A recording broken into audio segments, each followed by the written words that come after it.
I love a uniform, but partly because if you mess with it a tiny bit, it immediately changes and it shows that you're in defiance of uniformity.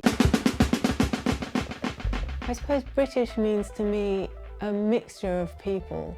People are so different. I suppose one of the characteristics of British people is they're such ornery bastards. Everyone's so kind of themselves and their own way. There are so many different styles and so many different characteristics that the differentness seems to be a British thing.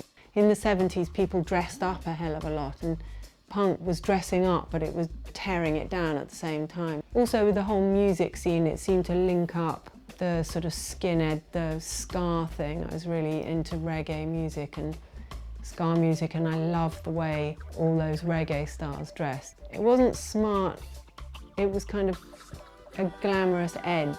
When I was about 17, 18, I used to go to the flea market things, you know, before it was called vintage, and buy second-hand clothes and try to create sort of, you know, elegance out of old bits. I'd be looking around for the things of 50p and a pound and all that, but then the thing that I wanted to buy was a Fred Perry shirt, because somehow it joined everything together, the old stuff and the new, and I wanted something that reflected me.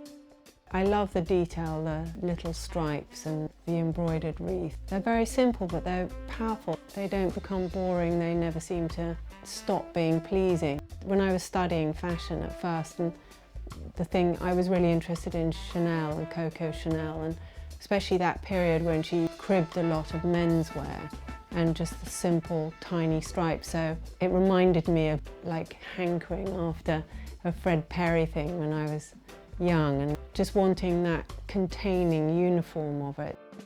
Often a uniform can be the best way of showing that you're subverting the kind of blandness of life. You put on the Fred Perry shirt and it is a kind of uniform, but it seems to show your individuality. So in that way, a really good uniform shows you, and that has a lot of charm.